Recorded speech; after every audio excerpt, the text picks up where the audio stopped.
and go ahead and start sharing my screen. We just have a little PowerPoint. Probably won't go till 8 o'clock unless y'all have just lots of questions. How many of you are planning to come up to the Boone in-person training? I mean, those that I can see. So Caitlin, you are. Is anybody else coming up here, or are the others doing the March 4th? March 4th? I'll be there. This is Amy. I'll be there March 11th. Okay. All right. So on this call, I just have 2 of you coming. Okay. All right. Don't count me out. I'm going to the Boone one. Okay. Good. Sounds good. All right. Thank you. All right. Let me share my screen.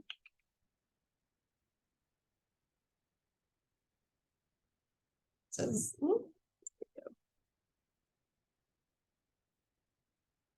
all right. Are you seeing the virtual training? Somebody give me a nod. Okay, Julia, give me a nod. I see you on the corner there. All right. I can make that larger. Okay, so you're in the right place since everybody's got a VB by their name. So we're going to do our virtual training school. We kind of already did our little bit of introductions. And again, my name is Karen. I've been coaching for 28 years, playing 36 years.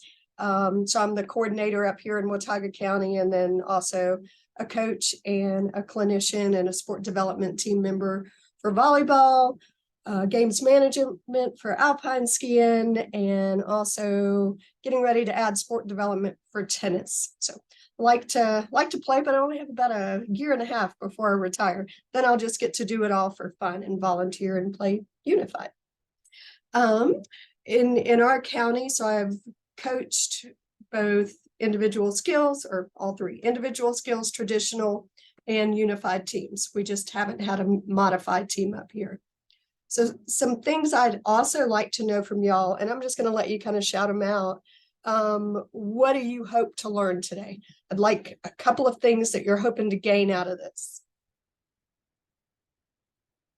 It'll make me call on you.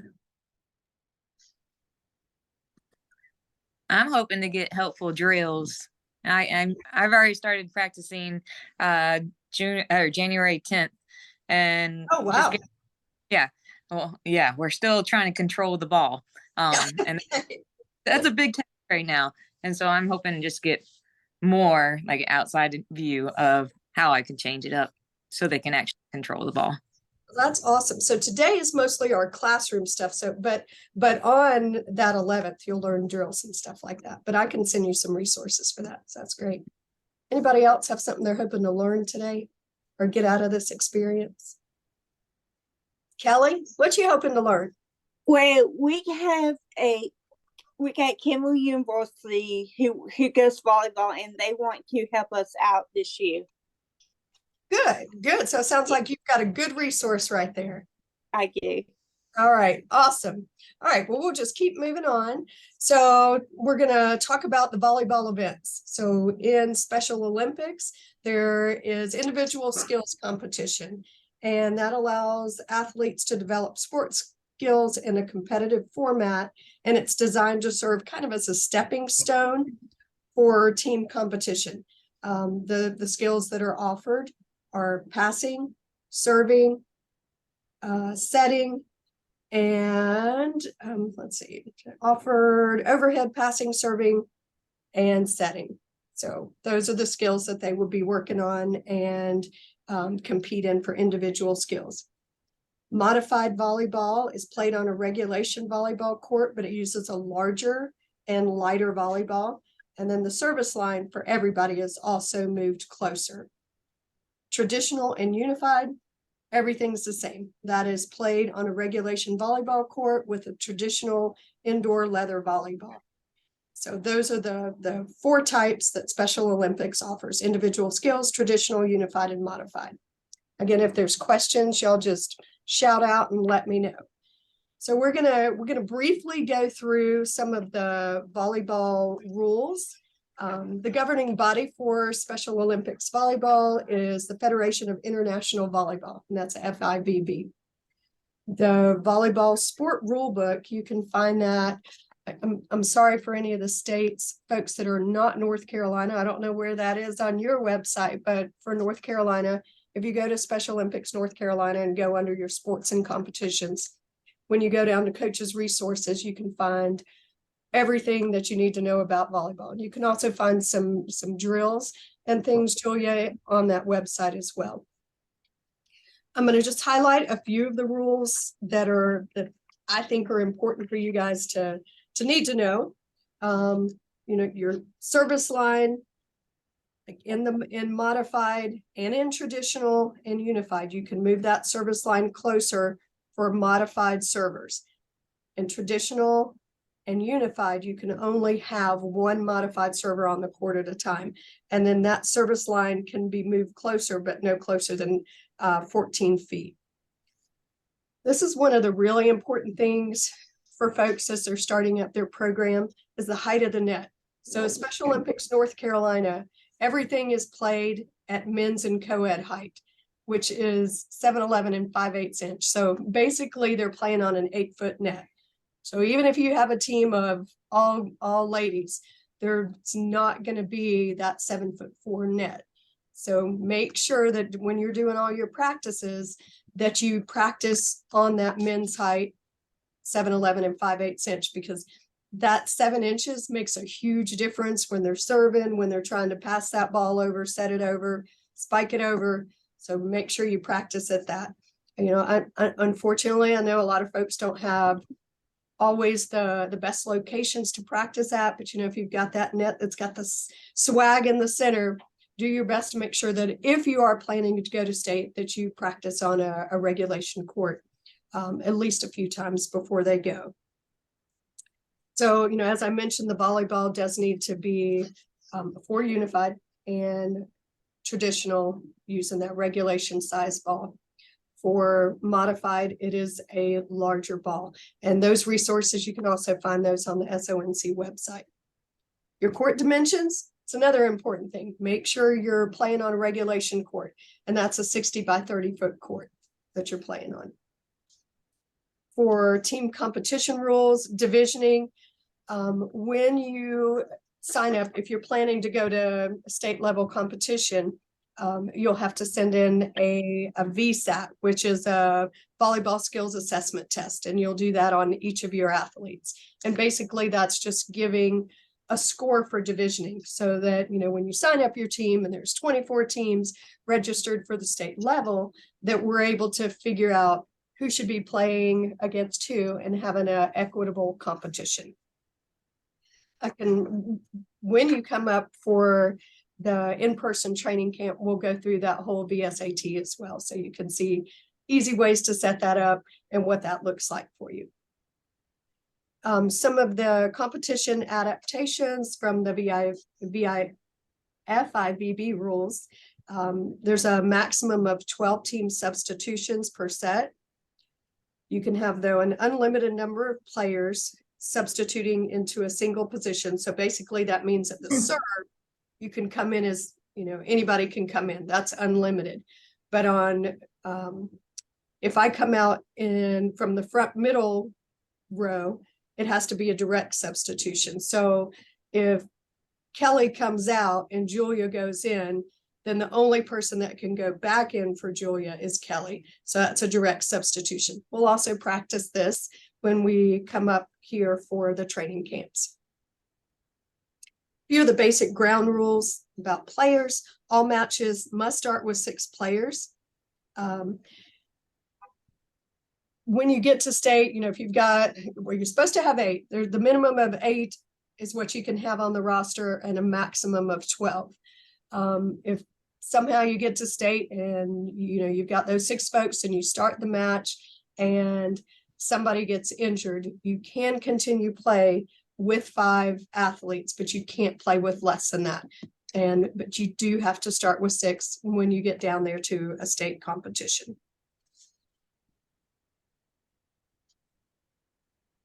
So just some reminders about play. The ball may be hit with any part of the body. So it can come off, you know, if serve comes over and I turn to the side and it comes off my shoulder and goes back over, that's a valid ball. So it can come off of any part of the body with a legal hit. Like I can't catch it and throw it back over, but it can come off of a foot, it can come off of a shoulder, leg, anything like that. How many times, Kelly, can you answer how many times can a team touch the ball before it goes back over the net? So if I serve it to you or your team, how many times can they hit it before it comes back over? I think the answer is 4. Well, you're right and wrong. So if one of those hits is a block, then you can use 4 times. If it's a Right. block, so if somebody was up at the net and they're blocking, that doesn't count as one of your hits. But otherwise, you could only hit the ball 3 times. So 3 touches before that ball goes back over the net. You can hit it back over in 1, but no more than 3 unless it's a block. Okay. All right. Any ball that lands on the line, Julia, if it lands on the line, is it in or out? It's in. There you go. That's right. And it even had the signal. It's in. Yeah. So that's great. Practice going all over all that stuff with your athletes. Make sure they know that ball is in. One of the things that we work on with our athletes is if the ball is on our side, I pass that ball outside the line, knowing they can go outside that line and get to the ball. A lot of times they're like, no, it was out. Not if we touched it. So, make sure you practice those things. And, it's something you may not always think about, but letting them know it's on our side and we touched it. We can go outside that line to hit that ball. And I'm going to pick on y'all because you're right in my line of sight. I don't have everybody up on my grid there. Let me see if I can pull everybody up so I can see everybody. Oh, I just got some more people. Oh, now Stetson, you're there. Noelle, you're there. Caitlin. All right. Okay, scoring. So how many points? What does a game go to? Caitlin. 25. That's right. So it is all rally scoring and you play to 25. It's best 2 out of 3. If a team wins in 2 sets, they play to 25. If each team wins 1 set, so if it's 1-1, then that 3rd set is only to 15. So you play 25 for the best 2 out of 3. If it goes to a 3rd set, it's only 15. Everything is a point. So every single time the ball is served, somebody's going to get a point. So that's called rally scoring. So, if I serve the ball in the net and I'm playing Noelle's team, then Noelle's team gets that point. So, just make sure all of your team knows that you don't ever want to give up points. So every single thing is a point. If the ball hits the net and goes over to Noelle's team, so it hit the net, I served it, hit the net, and went in. Stetson, is that good? It hit the net? Can you ask that question again? Sure. So let's say I served the ball, served it over to Noelle's team. It skimmed the net on the way over. Is that a good serve? Yeah. You're right. See, look at you. You said you don't know anything. Yes. So if it hits the net and goes in, it is a good serve. Let's see, scoring, we talked about that. I have a question real Sure, quick. sure. Do they only get 1 shot at a serve or do they get 2? They just get 1 in the regular matches. Sometimes in modified, they will allow a second serve. I haven't seen that at Special Olympics North Carolina, but that is in the rule books in the adaptations. But yeah, just 1 attempt at that serve. Okay. Good Thank question. Yeah, absolutely. With that, so talking about unified, modified, traditional, you'll be divisioned when you turn in that VSAT score, and then based on your preliminary games, you'll be put into a division. And the officiating and what they call will be kind of based on those ability levels. So, if you're in a higher division and, your athletes are bump set spike, they're able to do that, then it's going to be called tighter. So they're going to be calling carries. They may be calling those nets and things like that. Whereas a lower level ability team, they're not going to be as tight on those calls as they would for the higher. They will be calling foot faults, things like that, that, you know, your team should be learning and are able to control. So make sure that you do instill those things on them so that when they get there, you know, they're not losing those points for things like that. So protest only, I mean, you guys will all be able to protest when you get to the state level competition, but we know it's going to be just beautiful. All the officiating is going to be great. There'll be no reason for anybody to file a protest. And the only thing that you could actually protest would be scoring. So, you know, the judgment calls of officials is not a protestable thing that you can do. Your roster, like we said, that roster, maximum of 12, minimum of 8 folks. If you have a unified team, you have to have equal number of athletes and partners on the court. So, you know, you can have 6 athletes on your team and only 4 unified players that make up your roster. But when you actually put them on the court, it has to be equal numbers of athletes and unified partners. That makes sense? And then when you set them up, it should be alternating unified partner, athlete, unified partner that you'll be doing that with. With unified also, the service order, like I said, it's an alternating of unified athletes, unified partners and athletes.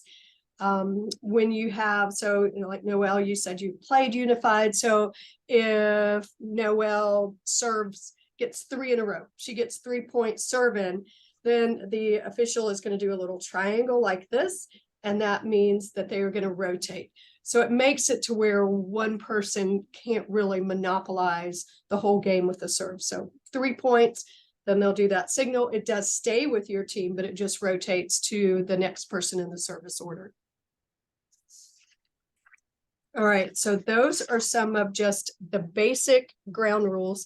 And again, those are all in your sonc.net. You can go to those and pull up that.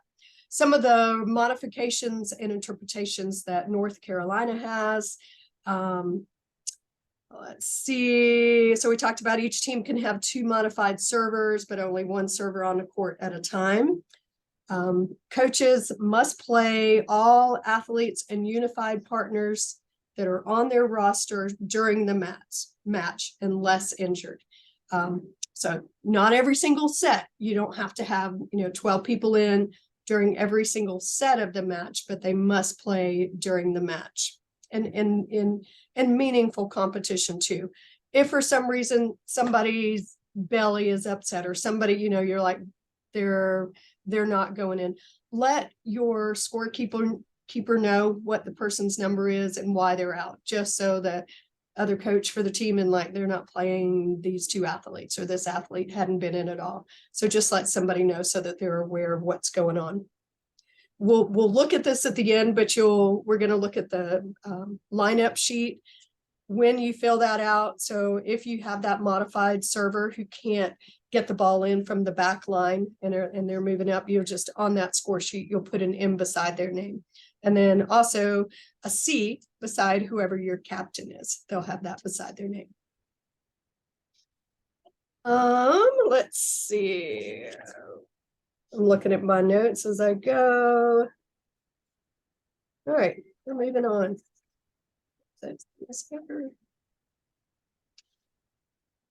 All right, volleyball skill set. So what are some of the skills that you need to know in volleyball? Kelly, you want to give those to us? What's a skill? On a bump. It's overhead passing. Overhead passing, that's right. So that's using your fingertips, right? Getting fingertips ball. So that's either called overhead passing or setting, right? And we're going to go for that. And one of our drills that we use in that is window Superman. So, you know, you're making a window and Superman flies through that window, right? He can't fly with his hands down like this. He's got to fly straight out. And Jill, you'll go through some of those different things that we use that kind of help our athletes those hands right and positions right. So, yep, we've got overhead passing or setting. What's another skill we've got to have in volleyball? Abigail, Bumping, what's that? bumping the volleyball. Yep, Bumping? yep. So a forearm pass or bumping. Yep, yep. So we got to be able to pass. And that's the most effective way for most athletes to be able to get that ball back is doing a forearm pass. What's another one? Caitlin? Serving, Noel. Yes, we got to be able to serve, right? And that's our point. So that's something you want to make sure that, all of your athletes are confident in and understand how to do that. Work with them on what's the best way for them to get that serve in. Some of them may be able to do a beautiful overhand serve, sidearm serve, or underhand serve. Just work with them and get to know them and what's going to work. So we've got serving, setting, passing. What else? What do we use in volleyball? Might not be something your team will use all the time, but don't be their limiting factor in not challenging them to do this. I did this with my team. Like you're talking about Kelly going with a university and working with their team. We worked with the Upstate Mountaineers and, we did our serve and setting, passing and all of that. And then they're like, well, let's do a spiking drill. I'm like, I don't know that we can do that. We haven't practiced that. It was beautiful. They were able to, and they loved it. They loved being able to spike that ball. And then we worked on tracking the ball and being able to actually block as well. So work on passing, give them at least that opportunity in your practices to be able to do every one of those skills. Work on blocking with them. Yes, ma'am, Noelle. About this spiking. Yep. Because I didn't know before it happened. I do coach unified. But this happened back when like a couple years ago when I was playing as a partner. One of our partners spiked the ball and we were told that was a no, partners cannot do that. We were told that athletes can, partners cannot. Is that correct? That's not correct. Okay. No, you can't attack a serve. You cannot attack a serve. So if it was on a serve, if they attacked it on the serve, spiked it on the serve, that's a correct call. Okay. But spiking the ball, no. There is such thing as partner dominant. So, if you had one unified partner that was always taking the ball and always spiking, but that would be a partner dominance call. Not a you can't spike call. Okay. No. Thank you. Make sure that that if and that was in North Carolina that It was in Tennessee. in Tennessee. Okay. Yes, no, that is not correct. Okay. Thank you. Unless Tennessee has their own modification for that I'm not aware of. Okay. All right. Good question though. Other skills that you need to work on with your team, teamwork, have them work as a team. To where they're congratulating each other, they're encouraging each other, cheering each other on, stuff like that. Instead of pointing fingers and going, that was yours, you should have had that, you should have done that, which is human nature for us. But asking them, working with them on teamwork things, develop some drills that you can work on with them. And then movement is huge. You've got your 6 positions on the court, and a lot of times they're going to think, this is my spot, and they're not going to move out of that spot. So working to where they're going to take steps and follow that ball and anticipate where that hit is going to come over to them. So one of the things we do while we're playing, if they don't make an attempt, if they don't take 2 or 3 steps, I'm like, it's your choice. You can take 2 or 3 steps to attempt to get that ball back over, or you can take a lap. So they're going to move one way or the other. I'm not saying they got to get that ball back in or over, but they've got to make an attempt to go after that ball. So encourage them. Movement. We got to move our feet. Let's see. So does every athlete have every single one of those skills? I mean, none of us have every single one of those skills, so those are things that we need to develop with our team. And is every coach going to know how to do every single one of these skills? Not necessarily. So, it is finding ways or resources to come in and work with your team that can show those. But doing those correctly and doing your fundamentals the right way is really important. So, showing them how to do that forearm pass, where the ball is coming up off the arms instead of just a catch and throw. And you'll see teams doing that. Work with your athletes so that they are doing the correct fundamentals for volleyball. I think it's really important for you as coaches to get out there with them to help demonstrate these things and show them. And then too, I think it's really important that they can see too that, I'm short. You can't really tell from here, but I'm 5'2". I can't spike the ball.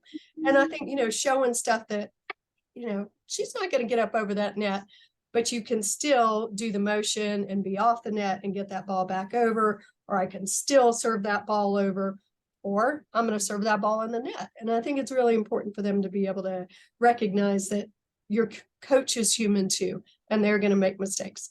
One of the biggest things they love is being able to play against the coaches or doing kind of a unified experience within your practice where your coaches are playing with them. So it's just a lot of fun to, as they're like, come on, you'll get it next time, move your feet next time, just stuff like that. Or, when I have to take a lap because I didn't move to get the ball.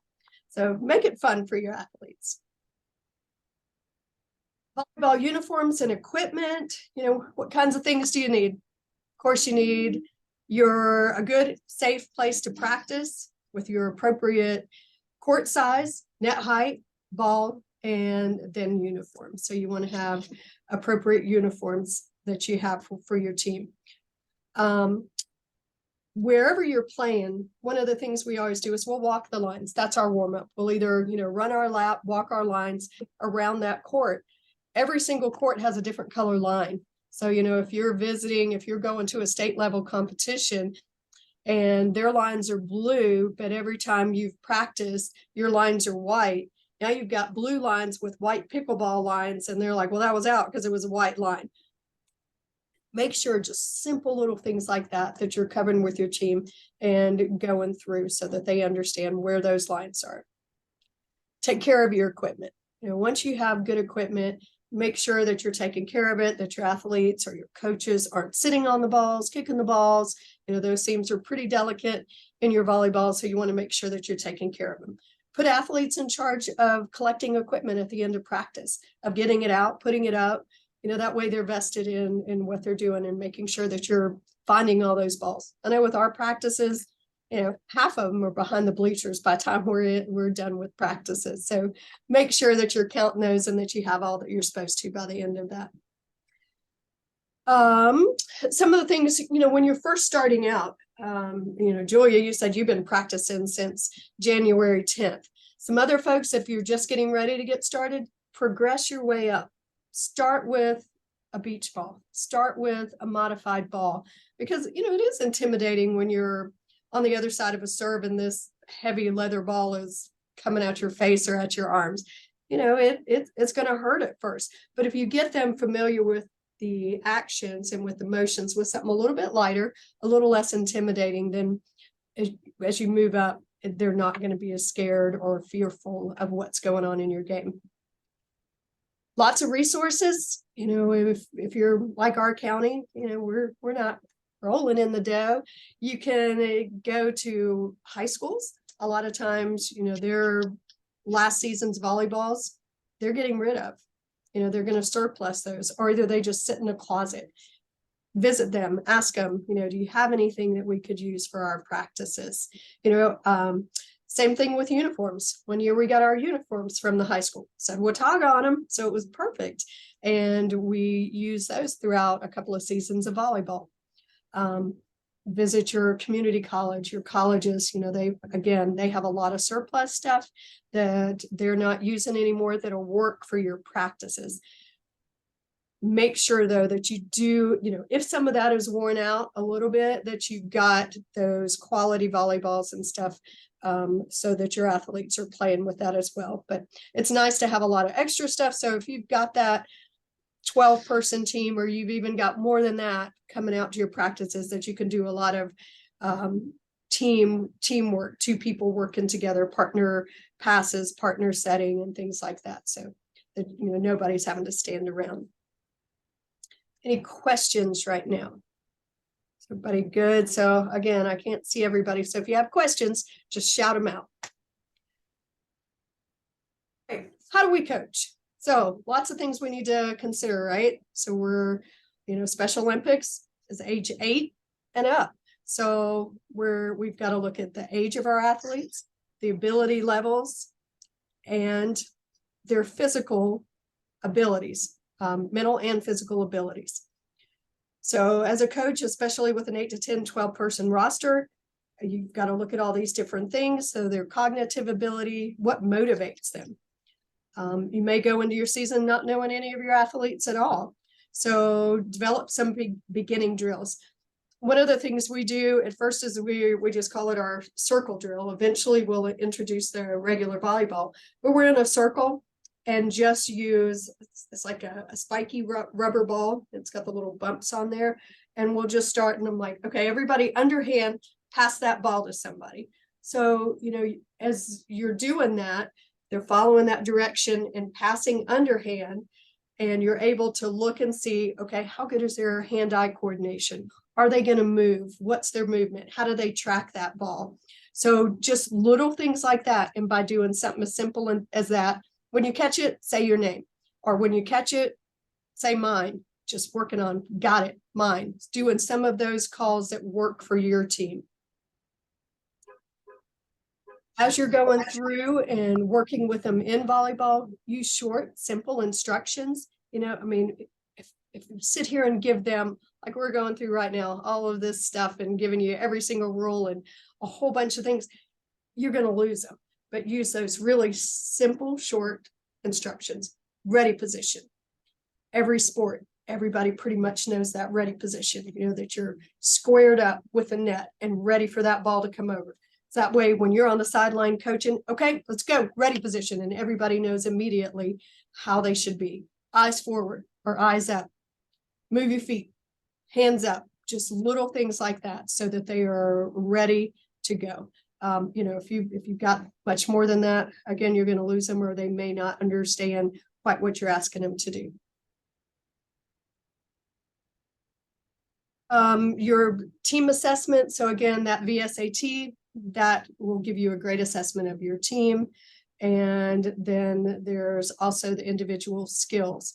And working with your athletes, you're working just on those basic fundamentals of serving, setting, and passing. And then there's points awarded for, how deep that serve is, how, the diagonal of the serve, the height, making sure that ball is above the net and stuff like that. You will be, as a coach, I don't know the coordinators in each of your county, and Holly, I don't know how you handle this, but as the coach, really you should be filling out most of the stuff for your volleyball team as far as your volleyball skills assessment, how each of your athletes is doing, who are the top 6 people on your roster. You identify those things, so you're starting folks. So look ahead at those things, when you're just starting your season, so that when your coordinator goes, hey, registration's due, I need everything now. It's due right this second.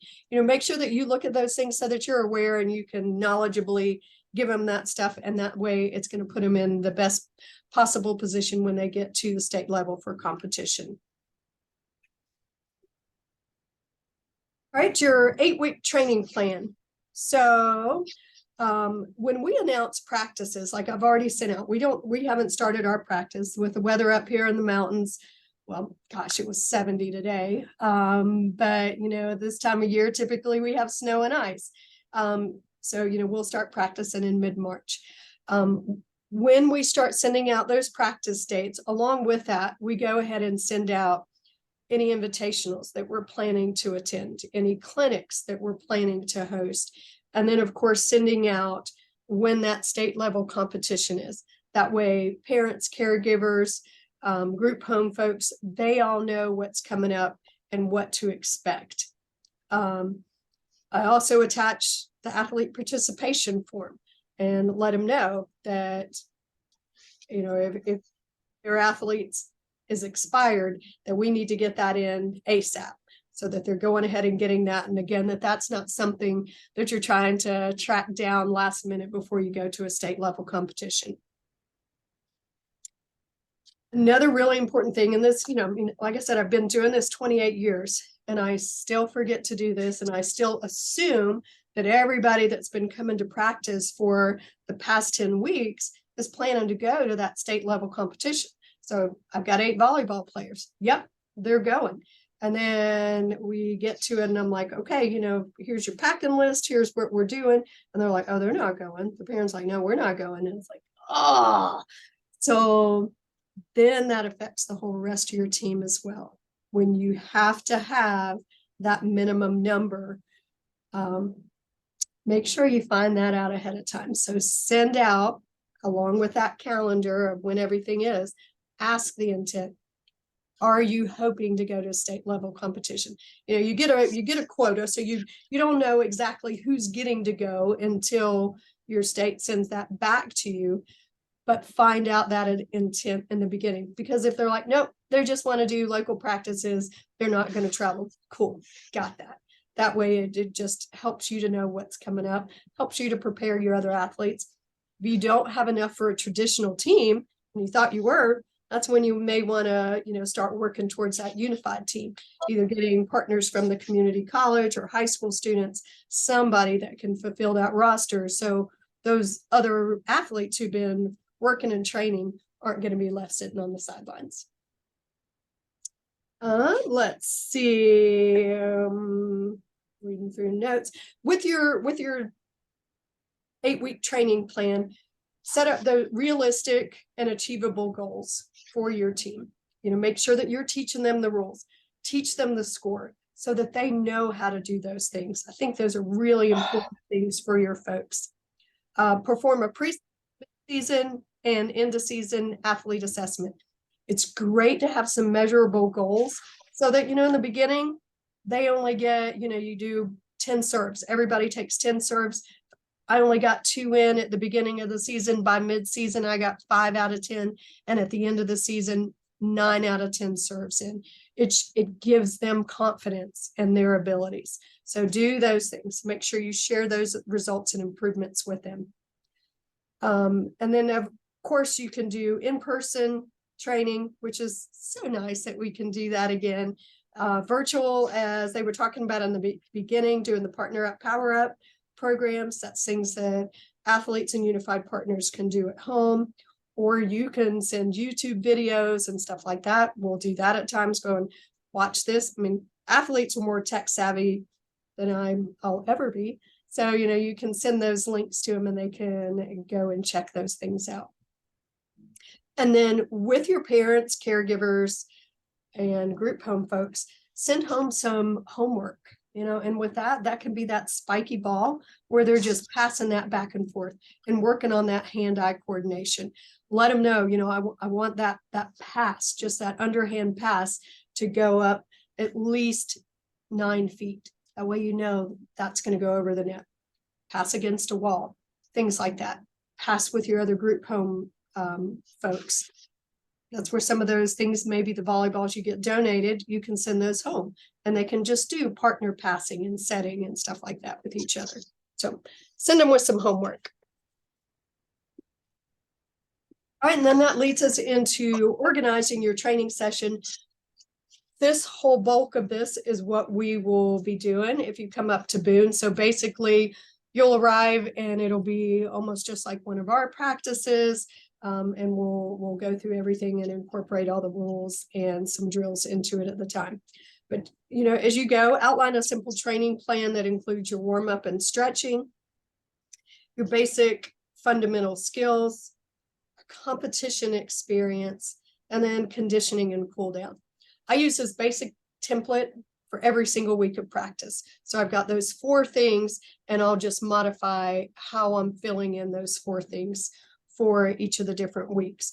One of the things we always do, like, you know, when we start, it may be that our first fundamental thing we're going to work on is serving. We want to get those serves in. So we're going to work on that.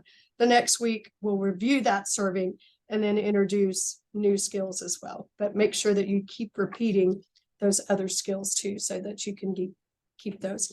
Keep the fun and fundamentals. Make sure that they're having a good time. Like Julia said, she's, looking for some fun drills.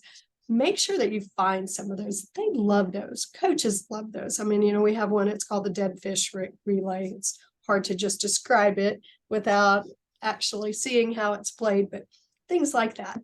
Do those kind of fun drills. Keep everyone interested. You don't want anybody standing around. So that's why it's really important to have several volleyballs, at least one for every 2 athletes in your group. Practice teamwork, practice that. So, talk about that.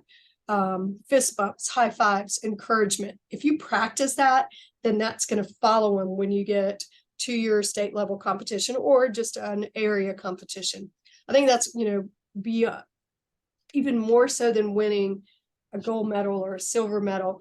We had somebody come up to our team, and we've had it several times, and they're like, your team, they are the best sports. I love the way they talk to each other and work as a team. And that just, it makes our athletes feel good. It makes us feel good as coaches to know that, yeah, we're developing more than just those skills. We're developing character with those athletes. So literally practice each of those things. Serve time at the end of your practice to highlight what skills they're doing really well. So we'll talk about, each of our coaches will say, what did you see today that went really well for your team? Well, I saw folks moving their feet. That's awesome. Passes were great. This was great. And then things that you need to work on as well. Like, we need to work on calling the ball. The ball hit the floor a few times. We don't want that to happen. So talk about all of these things. One of the things we do too is we'll go, what do you think went really well? And then it kind of puts the onus on them, they'll be like, yeah, I got my serves in, but I didn't move my feet. So it's like, that's right. That way it's not just you all the time having to critique as well. They're able to tell you what's happening or what's not going so well for them. Also, at the end of each practice, we always talk about what's coming up. Keep reminding them, even though you sent that out in your initial email and with your practice paperwork, remind them, remember next week we're going off the mountain and we're playing against Caldwell County. So, make sure that they know when these things are. Send a note home so that parents and caregivers also have these things. We also do a simple player of the week. And this isn't necessarily going to that best athlete every single time that's out there and gets every single serve, but it may be going to the one who's simply moved their feet, that got to that ball, and it's a piece of paper. We do a piece of paper ribbon, and you would have thought we had just pinned the Presidential Medal of Honor on their shirt. So little things like that can go a long way. Always do a risk management assessment of your court and equipment. Make sure that everything is safe for your athletes, unified partners, and your coaches. Make sure you always have at least 2 coaches there. You never know what could happen. So make sure that you're prepared and have coaches there in case there's a medical emergency or a behavioral issue or something that you need to take care of. Make sure you have your APFs. Those are your athlete participation forms or your medicals. So as a coach, I know coordinators have all those things, but a lot of times as a coach, they don't pass those with you. But if you're not in the same facility with that coordinator and somebody passes out, you don't know what's going on when you call 911 or, just so make sure that you do have those medicals. Just say, hey, I want to make sure I've got those in my backpack.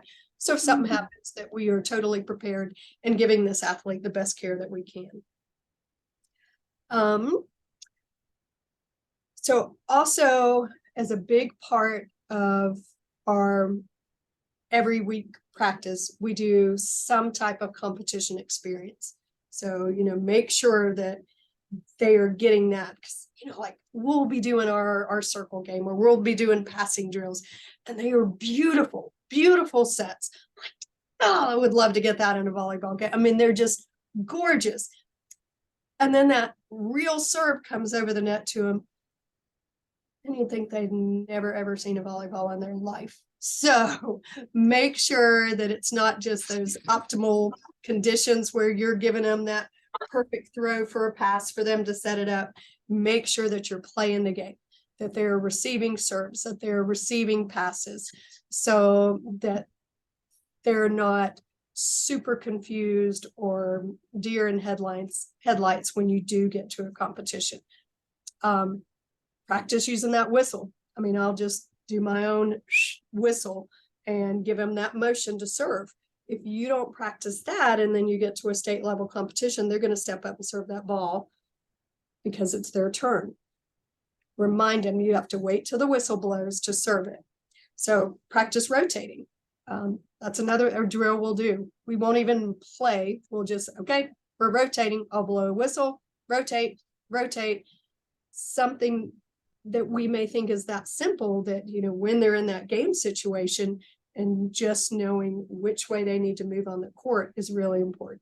You know, every single time you can let them know, every single time you're following Stetson, Abigail, every single time, Kelly, you're following Julia. Just simple little things like that that can help them out to where your team is working as a team.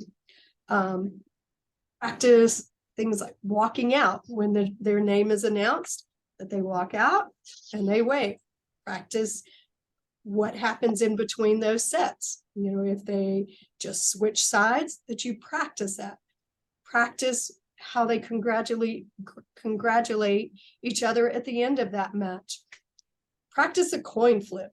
This is a really important thing because you're not doing it. As a coach, that's not your place. They're going to call up your captain, and then, you know, they're going to tell your captain to call heads or tails. They pick whatever they pick, and then they're going to ask them, do you want serve or side? Well, you know what? Mom's sitting down at that side, so I want that side. Oh, no. I mean, most all the time, we want to serve first. With Special Olympics, a lot of times getting that serve, you know, you're going to have your best server in the number one position, and you want to serve. If you don't go through those things with them, they're not going to necessarily know what's the most beneficial thing to do. So practice going through that.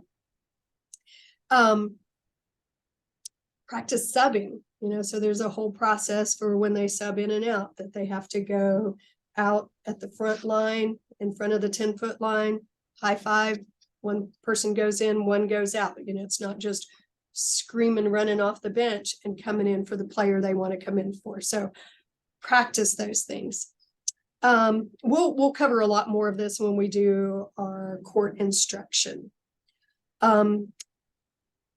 Oops, I think I skipped ahead. Okay, so lineup. So this is what your lineup sheet is going to look like, right? So you've got that number one position. That's your first server. All right, so you want to have them in that position, right? So if I'm the first server and then Abigail is behind me in the number two position, and Julia is our captain.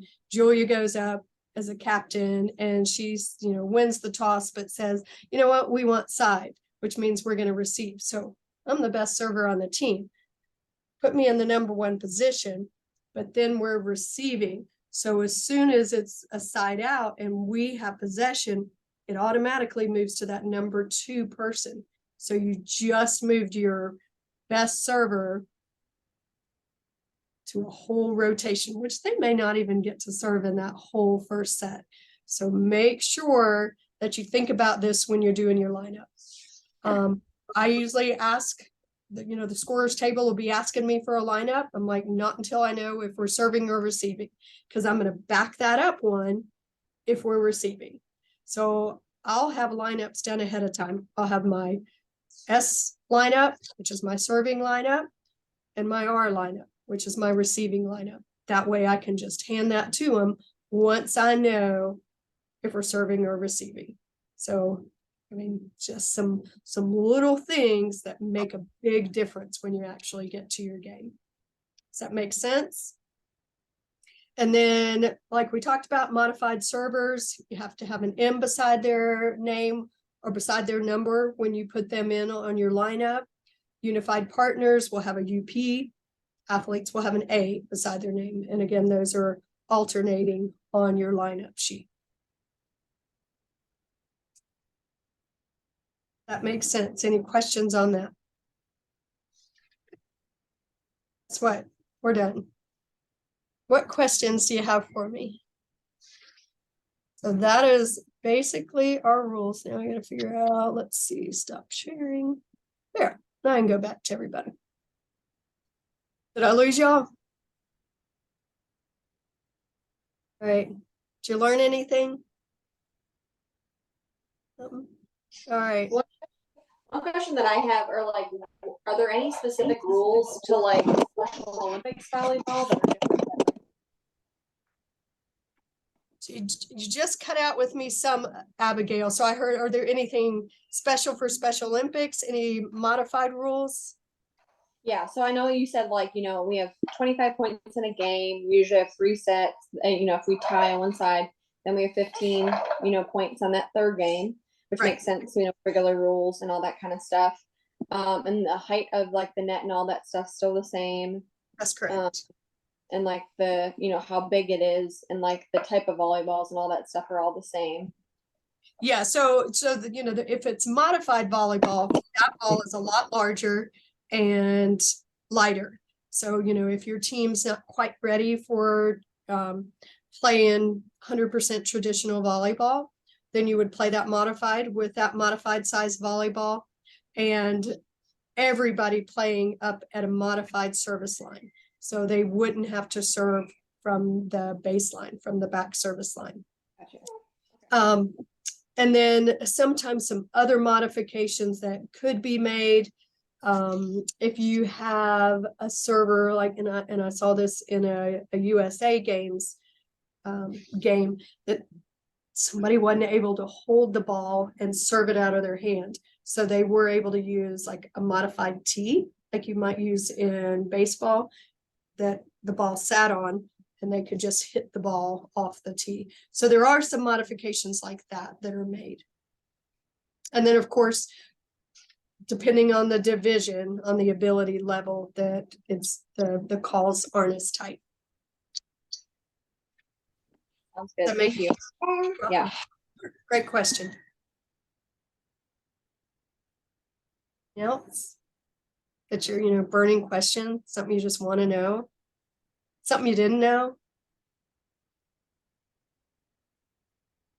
All right, well, thanks for joining us on this. I guess now you'll just click on leave the room, and that'll put you back in the big room. And if they have any announcements, they'll let you know what those are.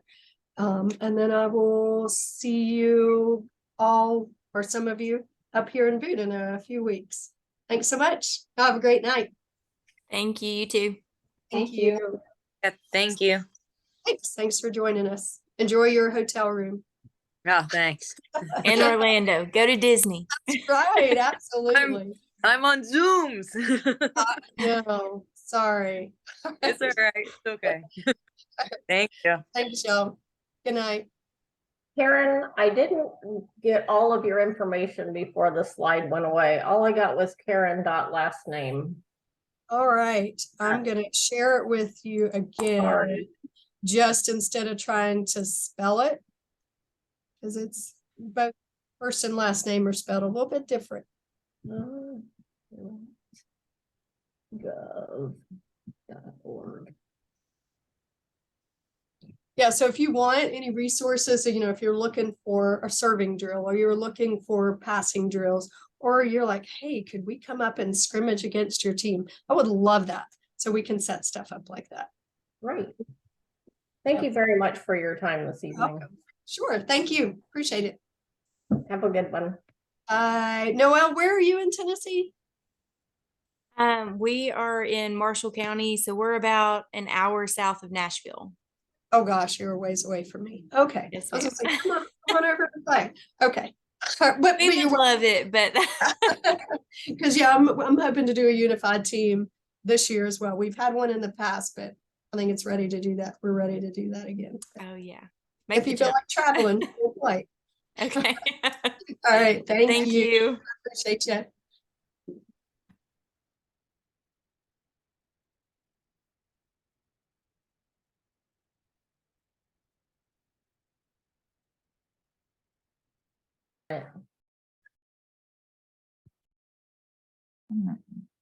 What?